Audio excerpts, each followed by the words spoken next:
Hi guys, thanks for tuning back into the Next Level podcast with me, Josh Eels, and my co-hosts George Woodley and Kabir Bubna for our game week 3 review.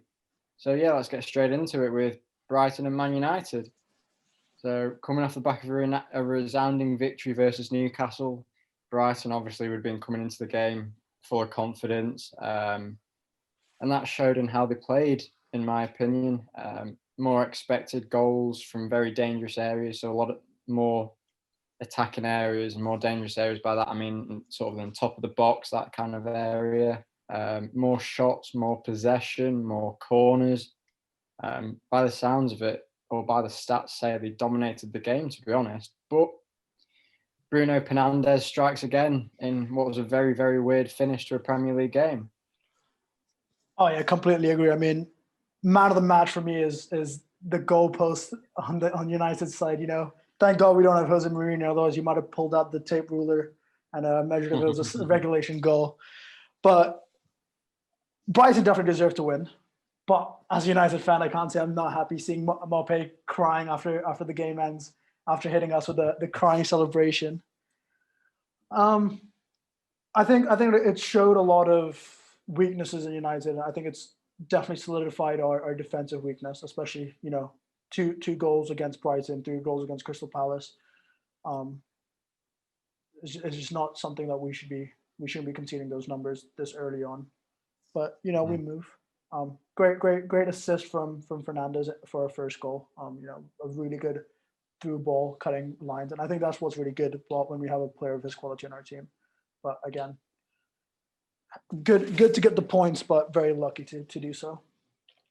For sure. I think from a Brighton viewpoint, I think they have played 3 games now. Only the 3 points from it against a very weak Newcastle side. But I don't think that's anything to worry about. The football they've been playing and the way they've been conducting themselves in the matches so far this season, I think will stand them in good stead. And I expect a few upsets throughout the course of the year. Moving on to the second game of the game week was Crystal Palace Everton.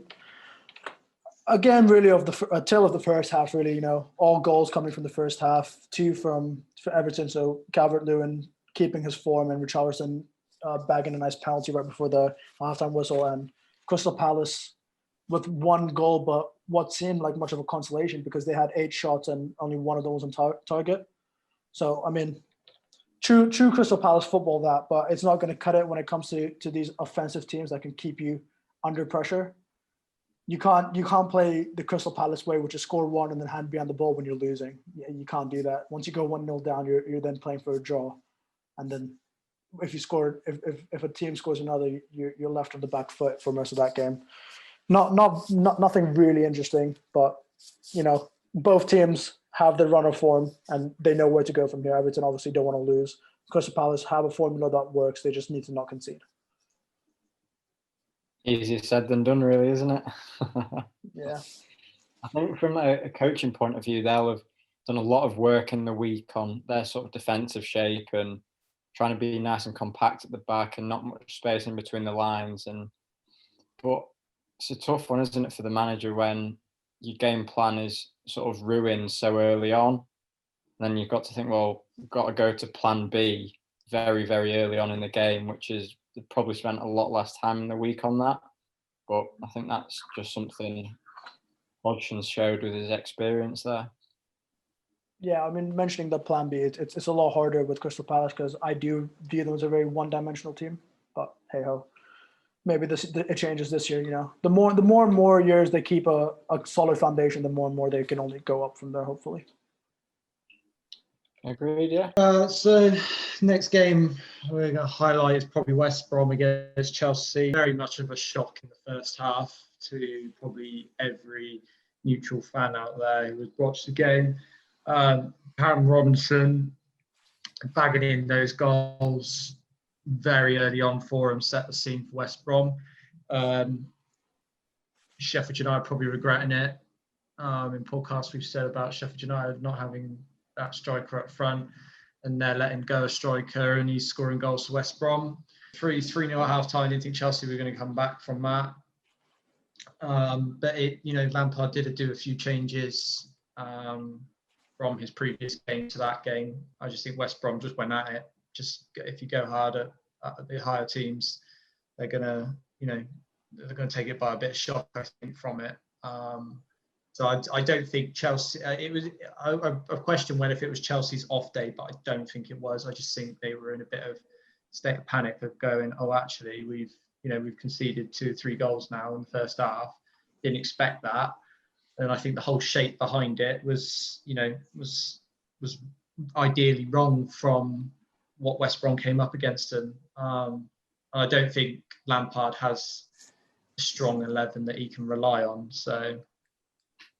See, I think Lampard's probably got the best squad that Chelsea have had over the past few years, obviously with the exception of Hazard and Willian. But I think possibly some of Chelsea's performances and results definitely lately have not been down to the players, but have been down to Lampard's sort of lack of quality as a coach. Like, he's done 1 year in a professional football club in Derby. And then given the Chelsea job last season as well, it's like, come on, like, where's he earned his Spurs? Yes, he was a fantastic player, but what does he know about managing a team? Yeah, I just think he doesn't have a consistent, strong 11 that he can rely on. City have got the same 9 players going out week in, week out, same with Liverpool. So I just don't think he's got that screwed on yet, which I think is why it took a bit of a shock on that Saturday for, Chelsea players letting in those 3 goals. I didn't think they were going to expect it. But going back to the Lampard point, obviously at time of recording, we've seen them just lose to Spurs in the cup game. And now we see Lampard as a manager have a history of losing his cool on the touchline. And what does that say to the players, not only on the pitch, but sitting right behind you, who then lose their attention on the game and see the attention of the manager? I wonder what that speaks, because I must imagine it speaks volumes. Because we saw him lose it with Klopp, and now we've seen him lose it with Mourinho, arguably someone who's very much entitled the respect from Lampard itself, because Mourinho has played a huge role in Lampard's development. And now after 1 season as a coach, 100%. Scraping top 4, he's trying to prove something. I think he's backing himself into a corner and making himself very, very unpopular amongst other managers, which means his further development down the line might be hindered. No, I agree. It's from an outsider's point of view, it'd be quite embarrassing, I think, from what Lampard's carrying on. Like, what's he ever accomplished as a manager? And he's giving it big uns on the touchline. Like, yeah. We might be proved wrong and he might win the treble this year, but I highly doubt it. I just think it's passion behind it, though. I don't think it's more of. I just don't think. Yeah, I think he's played for Chelsea, he's played for Man City. He's played at clubs where they're very dominant, and I think playing in clubs that do win week in, week out, I think it's more of the fact that he hates losing. And I think he doesn't want to see that upon Chelsea. Like, I mean, he's a West Ham academy player, left Snake, but he's gone to Chelsea, had a very successful career, and I think he would hate to have that upon his sort of CV that he's been at Chelsea for that long. And the passion behind it is he doesn't want to lose. He wants Chelsea to be successful. Well, there's a way of showing that for me. I think he shows it in a very unprofessional way, because if he's supposedly setting a role model for coaches our age, then I mean, what's that kind of saying to us and setting a precedent for? If we just because it's not going our own way and we want to win, doesn't mean it's acceptable that we can and shout at the opposing manager. But so it is what it is. Anyway, let's have a look at another game from this week. We'll have a look at the Clarets versus the Saints. Big game for both sides coming into this. Both down towards the bottom of the table, arguably not where they belong. But Danny Ings once again showing the class against his former club to clinch a win for Southampton. Sort of the Burnley relying on a similar squad over the past 3 or 4 years, but is that kind of effect of having such a cohesive unit? They've lost a few players, not brought many in. Is that kind of the Dyche effect losing its touch? Quite possibly it could be, but it is early days in the season. Yeah, I mean, that's all that can really be said about the game. Obviously, our next game here is the Sheffield United Leeds United game. That was our spotlight game that we highlighted in our first episode on the channel. I'm not going to go into too much here because we do discuss it in a video coming up. So please look out for that one. We'll keep moving and not stick on that one as we have more content coming on that soon. Yeah, so another one this week in game week 3 was Spurs against Newcastle, which ended in a draw. Yeah, I think this game just summed up the perfect controversial game, what's currently going on in world football right now with the handball rules. So, I mean, Spurs did dominate the game. Apologies, Josh, but they did. I mean, you could say that, but look at the result, mate. I mean, statistics-wise, statistics doesn't win games, obviously, but it shows us the dominance that Tottenham had throughout that game. But, you know, I mean, the handball rule is a very hot topic at the moment. There are problems behind it, and I do think they are doing something, I think, or something along the lines of that, to try and fix it.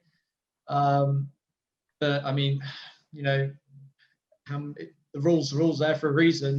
Newcastle come away with a point. You know, I mean, good point. Yeah, ultimately we've been saved by VAR there. Roos once again showed how inept he is at setting up some of the best players, attacking players that we've had in our squad for the past 3 or 4 years. And the way we set up was just dreadful for 90 minutes. We didn't change a thing. Well, that's a lie. We changed a little bit at half time, but personnel-wise, it was the same. The result was pretty much similar. No effort in the midfield. Gaps between the lines were huge. And that's something you can't do when Spurs have got players like Moura, Kane. I know Son came off at half-time, but the Bergwijn on instead.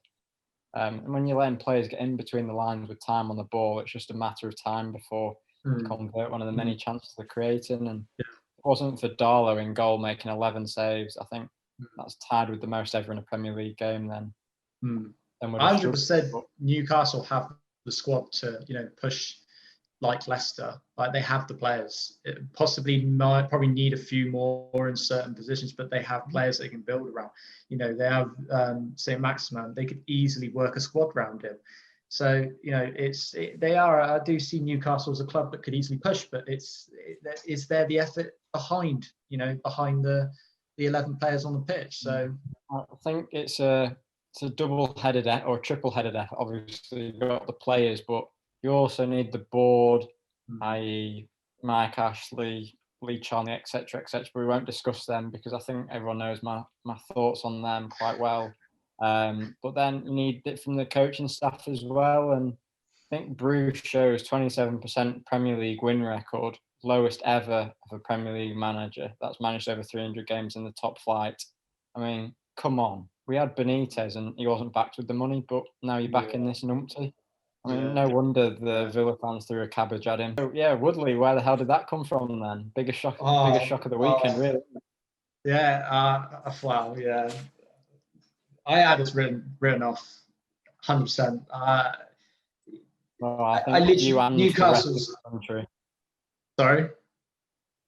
You and the rest of the country had him written off, I think. Yeah, well, I mean, I think realistically, you know, Newcastle position with, you know, behind the backroom staff and the board and that equally as what's happening at West Ham at the moment. You know, there's no belief in the squad.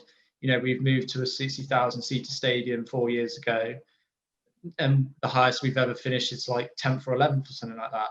So, you know, and they go and say they want a 5-year plan of getting to Champions League football. When we left the Bulling Ground, I sat there and I was like, yeah, we could see that. We got Payet, we could work a team around it.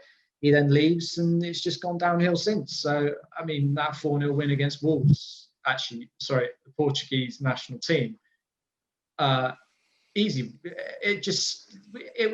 I honestly, you know, Wolves have brought in so many players, you know, high quality players. And is there something going on that could be like they're not gelling quick enough, if you see what I mean.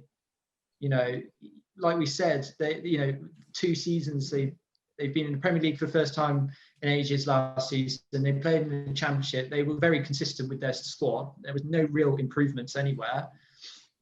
And then they bring in a few players. Could it unfold to be sort of a mediocre team? I don't know. But, I mean, to win 4-0 was, I mean, it's amazing. I think, you know, against a team like Wolves, it's just incredible. But it's whether if Moyes can keep it. I mean, we're signing Kufal from Slavia Prague for a few odd million, first signing of the summer. And we're like a week away from the transfer window finishing. So that just says it all, really. The ambition of the club's going nowhere if you're going to be signing players a week before the deadline. But the 4-0, I think we changed to a 5 at the back. Yeah, it just seems to work. The 5 at the back, it has done. Arsenal struggled against us, and I mean the caliber they have is good. But yeah, I think 4-0 was a real shock and was on my behalf. And there's some players I think that should be playing, and some I don't think should. But it is what it is. I'll take the 4-0 as it is. 3 points easy. It helps that goal difference a little bit up, doesn't it, as well, exactly. which was much needed improvement. Exactly. I mean, you know, we have the players to do it, and like I said, with Newcastle, they have the squad to do it. I think we probably need a few players. I don't see us pushing for a while now, like to get into the top 10, because I just think the whole stability of the club is shot. But yeah, I just think we need a few players, and getting goals on board early, or you know, getting as many goals as that in a game really will help later on in the season. I mean, I agree with you in your prediction video. You know, West Ham it's like whatever it was you said, a dying animal you just want to take out of the suffering sort of thing. Yeah, I completely agree. I mean, I do think we are Premier League worthy, but it's not healthy when you're sat down there every season. No, you know, I it's just completely not agree. consistent. I think you're looking at Newcastle and West Ham, arguably 2 of the biggest clubs in the country. Obviously, that's a bit of a debatable topic, but in my opinion, they're both 2 big clubs. West Ham won the World Cup for England in '66 as well, which is hopefully a few listeners would like that little bit. Yeah. But, I think it's a shame to see such 2 historic clubs stagnate in the way they have been doing, but I guess that's a chat for another time, isn't it? Yeah. Speaking of stagnating clubs, we move on to Fulham, Aston Villa. You know, 3 games Fulham, and they've managed 3 goals. You know, I don't know, who do we blame here? Do we blame Scott Parker? Do we blame the players? I mean, this game they had 65% possession with something odd like 14 or 16 shots. Yeah, 16 shots, I believe, and only 3 of them are on target. Who do we blame at Fulham? Who are they just struggling to find their feet and at the Prem, or is the lack of quality in front of goal apart from Mitrovic now going to show? I'm just very, very confused on where the change needs to be made, because I think Scott Parker is great. I think, especially when we saw Fulham getting their promotion, and you see his interview where he goes, you know, coaches don't get a break, we're humans too. I think he really pulled on the heartstrings of any football fan and showed us the harsh reality. But is that where he is? Can he handle championship football? And that's where he's capped at. It's a really tough question, mate. For me, possibly a mix of both. I think that's quite a fair assumption to make. Are the quality of the players necessarily good enough to be there? Yes and no in parts. But then I think I'm going to go back to Newcastle because I think it's a prime example. You look at the 2 years we had under Benitez, the 2 full seasons we had under Benitez in the Premier League. Was that squad good enough to be in the Premier League? Arguably not. Was it even good enough to finish near the top 10 in the mid-table? No, definitely not.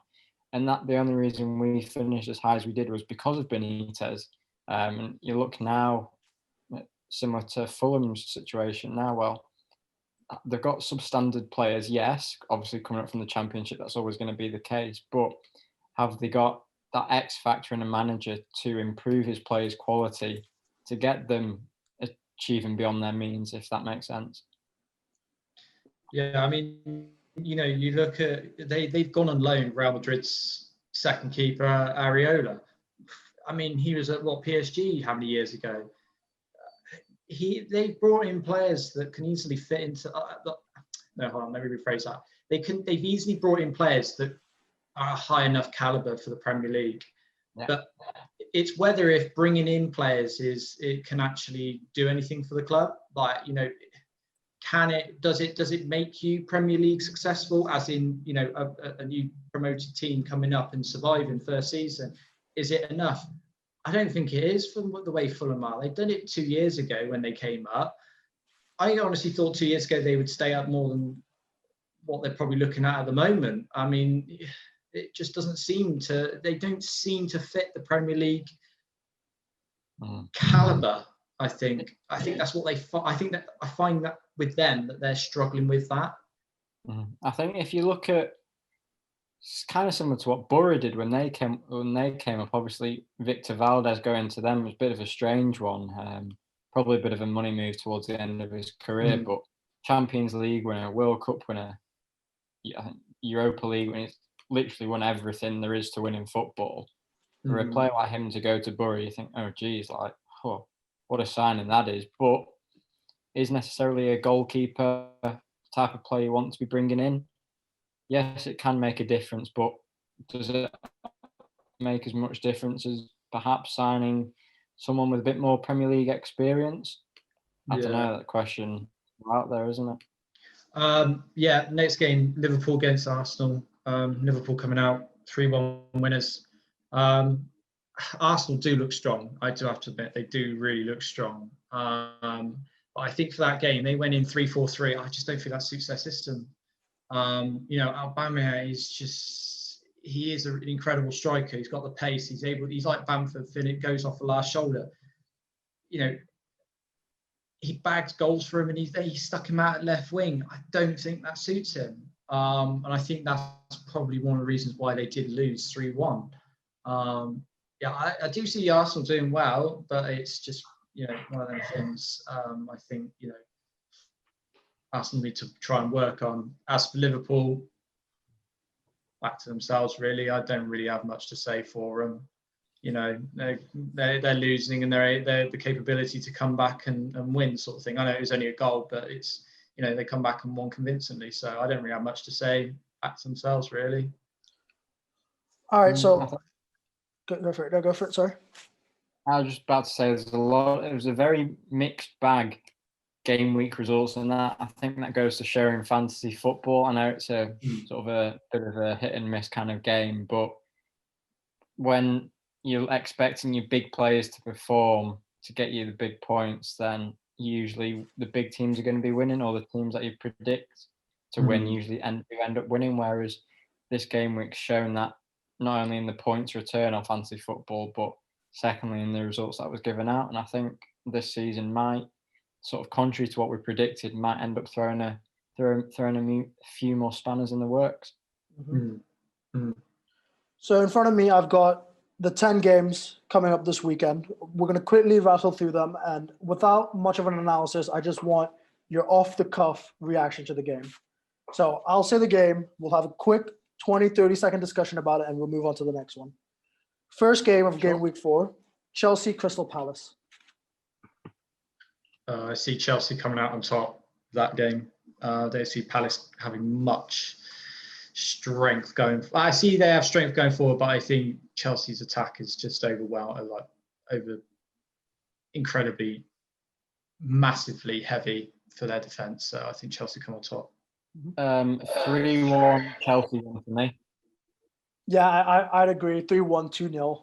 It's going to be a 2-goal win for Chelsea. I can't predict the final scoreline. Next game, Everton-Brighton. Quite easily could be a 2-2, possibly Calvert-Lewin scoring again. Brighton free scoring as well. Both a little bit leaky at the back. Draw, I think. Can't call it. Tough to call. I think Everton come on top. I think they're in form at the moment. So are Brighton, but I think Everton have got those players now that they've always needed for a while. So I think they'll come out on top. Only just. I don't think it'll be, a clean slate win, but they will just about edge it, I think. Yeah, I'm excited to agree with Georgia because obviously Brighton double losses to United this week, so a bit of a slap in the face. But you never know, that might ignite another hunger to bounce back. So again, hard to call, but my gut tells me Everton's going to win. Last game on Saturday, Leeds Man City.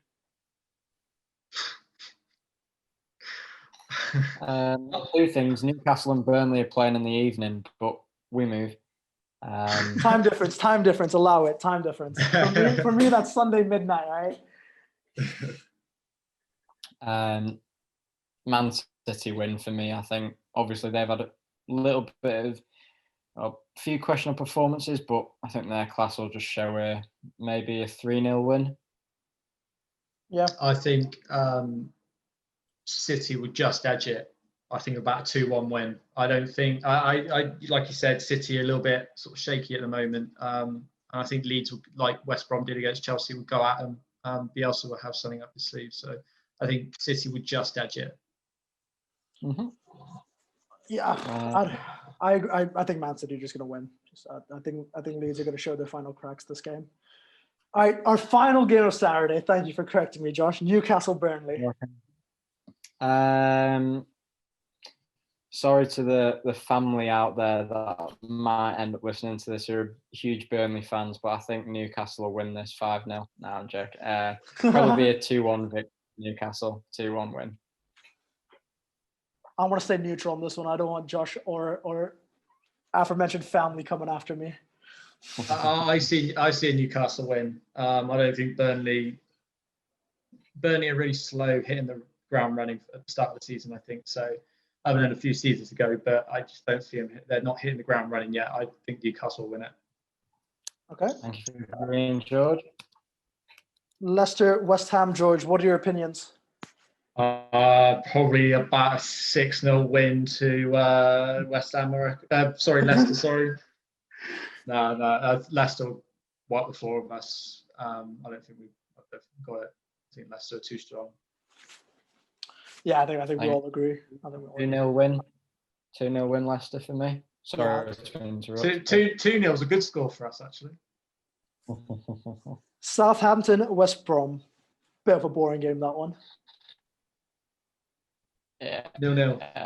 0-0, 1-1, yeah. Is that going to be our first 0-0 of the season? Yeah. Arsenal, quite comfortable 2-0 victory at home. Yeah, I think same again. So Arsenal, Sheffield, 2-0. Okay. Yeah. Wolves, Fulham. I want to say Wolves 3-0. I understand they've come off a big loss, but Fulham are just not going to cut it. Not against a physical team that can press that hard. No. They're going to get a call in the back. Yeah, Wolves win, I think. I don't know why I had to think about that, to be fair. I think massive West Ham, so. Wolves 1-0 for me. The next game is United Spurs, which is our spotlight game for this weekend. So a special episode's coming out with that, where we also talk about the Sheffield Leeds game. So watch out for that one. And our last game rounding up this week is Aston Villa Liverpool before we go into our little 1 week holiday. For me, 4-0 victory away from home for the Scousers. I just think they'll be too good for Villa on the day. I'm going to put a shocker, Carl. I'm actually going to go 2-2. I genuinely think Villa could go. I genuinely think Villa could keep them out. I genuinely think Liverpool for me as well. I mean, they're good. They're a good side, but yeah, I think there are a few cracks in the side. I think so. I do think Villa could do something. I mean, Martinez has joined the club. Ross Barkley's joined the club. Maybe some new additions, some fresh faces might rejuvenate the side. Anything else to add before we end off this episode? No, just I think a big thank you for all our listeners so far. Yes. But yeah, thank you for tuning into this episode. Hopefully you guys have good luck on the Fantasy Premier League this weekend. May the odds ever be in your favor. See you next week for our review for this game week and our review for game week 6 or game week 5, which will be in 2 weeks' time.